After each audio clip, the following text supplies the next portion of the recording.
Bonjour à toutes et à tous et bienvenue dans cette nouvelle vidéo d'actualité cyclisme. Aujourd'hui, cette vidéo sera consacrée à l'un des plus grands coureurs du peloton actuel, le Slovène Primož Roglič. Après un Tour de France 2024 marqué par la malchance où une chute lors de la 12e étape l'a contraint à abandonner avant la 13e étape, Roglič a dû se retirer pour se concentrer sur sa récupération. L'objectif était clair, retrouver sa meilleure forme pour aborder son terrain de chasse favori, la Vuelta a España. En dépit de cette période de rééducation, Roglič arrive au départ de cette Vuelta 2024 avec des ambitions élevées. Même s'il n'est pas considéré comme le grand favori de cette édition, il reste un sérieux prétendant à la victoire finale. Il faut dire que la concurrence était féroce cette année avec des coureurs de renom tels que Adam Yates qui a montré sa classe à plusieurs reprises, Mikel Landa qui sortait d'un excellent Tour de France ou encore Joao Almeida, l'équipier modèle de l'équipe Emirati, derrière un certain Tadej Pogačar. Cependant, Roglič ne manque pas d'atouts, il peut compter sur une équipe solide, particulièrement en montagne, avec des coéquipiers de talent comme Alexander Vlasov, Daniel Felipe Martinez, le grimpeur colombien, deuxième du Giro cette année, ou encore la jeune pépite allemande Florian Lipowitz. Avec un tel soutien, Roglič est bien armé pour affronter les défis que la Vuelta 2024 lui réservera. Et dès la première étape de cette Vuelta 2024, Primož Roglič affiche clairement ses ambitions. Lors du contre-la-montre inaugural qui se déroule au Portugal, il réalise une performance remarquable en terminant une très belle 8e place. Cette prestation lui permet de prendre une avance significative sur plusieurs de ses rivaux pour le classement général, reléguant des coureurs comme David Gaudu, Ben O'Connor, Félix Gall et même Mikel Landa à plus de 30 secondes. Un début prometteur qui laisse présager une Vuelta sous le signe de la domination slovène, comme c'était le cas sur le Giro et le Tour de France. Mais c'est lors de la 4e étape que Roglič va véritablement marquer les esprits. Sur un parcours exigeant, il fait preuve de toute sa puissance et de son expérience pour aller chercher une éclatante première victoire d'étape sur cette Vuelta 2024. Il dévance le jeune talent belge, Lennart Van de Velde, dans un final palpitant. Cette victoire lui permet d'enfiler le prestigieux maillot rouge de leader que lui connaît très bien.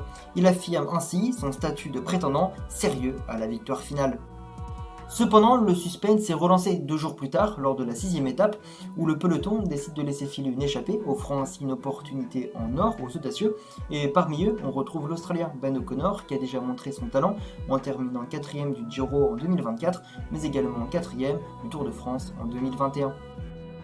Et celui-ci ne laisse pas passer sa chance, il parvient à décrocher une magnifique victoire d'étape et cerise sur le gâteau s'empare du maillot rouge de leader avec une avance confortable de plus de 4 minutes sur Primož Roglič. Une avance qui pourrait bien lui permettre de rêver de victoire finale à Madrid. La bataille pour le maillot rouge est donc bel et bien lancée. Et si Primož Roglič a prouvé qu'il est en grande forme, il devra se montrer stratégique et tenace pour reprendre le leadership. Avec O'Connor en tête, cette Vuelta 2024 s'annonce plus disputée que jamais. Même si Roglič a peut-être commis une erreur stratégique en laissant filer l'échappée de la 6e étape, le Slovène n'est pas du genre à s'apitoyer sur son sort. Fidèle à son style combatif, il repart à l'assaut dès la 8e étape, une étape de montagne redoutable avec une arrivée au sommet de Cárcola.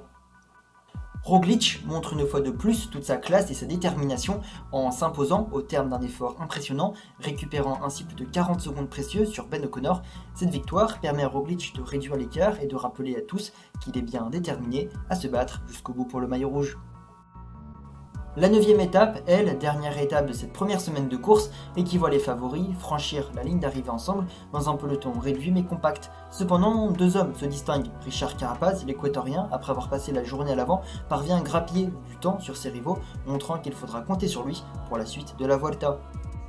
De son côté, Adam Yates réalise un coup de maître. Le Britannique, après un début de Vuelta compliqué, parvient à remporter l'étape après un véritable numéro en solitaire et s'empare au passage du maillot à poids de meilleur grimpeur. Cette victoire lui permet également de se repositionner à la 7e place du classement général et cela relance ainsi les ambitions pour le reste de la course pour le coureur de la formation Emirati.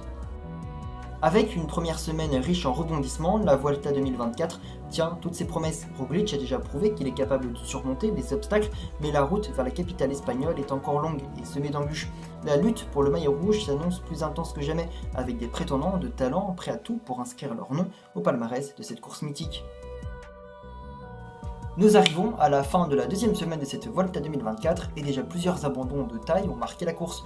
Par exemple, ceux de Almeida, Antonio Tiberi et Timen Arensman, tous des coureurs de premier plan, ont été contraints de quitter la compétition, mais malgré ces coups durs pour leurs équipes respectives, Primož Roglič, lui, continue de se battre, prouvant une fois de plus sa résilience et sa détermination. Après une 12e étape plutôt calme, où les leaders du classement général se sont neutralisés, tous les yeux étaient rivés sur la 13e étape, avec une nouvelle arrivée en altitude, promesse de spectacle et d'attaque. Et le spectacle a bien eu lieu. Roglič, fidèle à sa réputation de grimpeur redoutable, décide de passer à l'action. Dans les derniers kilomètres de l'ascension, il sort du groupe des favoris avec une accélération fulgurante. Personne n'est capable de suivre le rythme imposé par le Slovène, qui s'envole littéralement vers la ligne d'arrivée, démontrant une fois de plus qu'en montagne, il est le plus fort.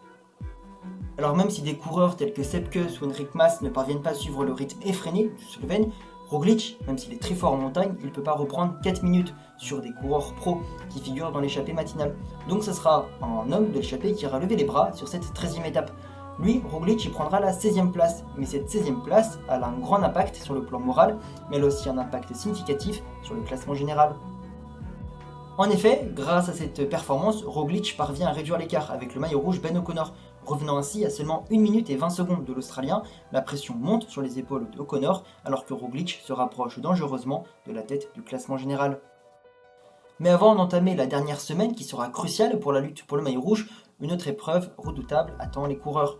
La dernière étape de montagne de cette deuxième semaine avec une arrivée à 1835 mètres d'altitude, une nouvelle occasion pour Roglič de frapper un grand coup et pourquoi pas de prendre définitivement l'avantage dans cette Vuelta 2024. Pour cette fin de deuxième semaine, les coureurs du classement général vont se confronter à un dernier col classé hors catégorie, où dans certains passages, notamment dans les 2 derniers kilomètres, on peut retrouver des pentes entre 14 et 15% de moyenne. Et donc, dans cette dernière rampe de la 15e étape, d'énormes écarts pourraient se créer. Et d'ailleurs, c'est dans cette montée finale que Primož Roglič décide d'attaquer, bien aidé par son lieutenant en haute montagne, le jeune Allemand Florian Lipowitz. Alors que pendant ce temps, son coéquipier, le grimpeur russe Alexander Vlasov, se trouve à l'avant de la course avec Pavel Sivakov et Pablo Castrillo, mais finalement le grimpeur français de l'AE Team Emirates va être distancé et on assistera à un duel épique entre Pablo Castrillo et entre Alexander Vlasov, mais finalement Pablo Castrillo ira s'imposer tandis que Roglič, dans les derniers kilomètres, est rattrapé et même dépassé par Enric Mas avant que le Slovène ne termine finalement dans sa roue, donc dans la roue de l'Espagnol. Les deux coureurs vont creuser un écart assez important avec les autres leaders du classement général, bien que Mathias Askelmo Jensen, le grimpeur danois de Lidl Trek, ait réalisé une très belle ascension. Par ailleurs, Mas et Roglič reprennent environ 10 secondes à Richard Carapaz et Sepp Kuss, très belle montée d'ailleurs de l'américain, et plus de 20 secondes sur des coureurs comme Mikel Landa ou David Gaudu et même le maillot rouge, Ben O'Connor. A l'issue de cette étape palpitante et riche en suspense, Primož Roglič revient à moins d'1 minute de Ben O'Connor, se trouvant ainsi à 43 secondes de l'Australien à la fin de cette 15e étape, avant d'aborder la 3e et dernière semaine qui sera très importante. Voilà, c'est la fin de cette nouvelle vidéo d'actualité cyclisme dans laquelle je vous parlais du Slovène Primož Roglič, qui malgré les années qui passent, c'est toujours son tour, la Vuelta à España. Et je pense vraiment que Primož Roglič va remporter ce Tour d'Espagne. Reste à voir si Enric Mas va réussir à créer quelques petites différences en montagne, c'est sûr. L'Espagnol ne pourra pas les faire sur les contre-la-montre. Et puis après, on pourra également voir si Ben O'Connor arrive à résister pour pourquoi pas un éventuel podium. On sait que Félix Gall ne jouera pas le classement général après sa grosse défaillance sur cette 15e étape. Reste à voir si l'Autrichien peut aller chercher un succès, un maillot à pois, s'il va relancer sa Volta 2024. J'espère vraiment pour lui. Et puis également David Gaudu qui réalise un Tour d'Espagne 2024, vraiment fantastique.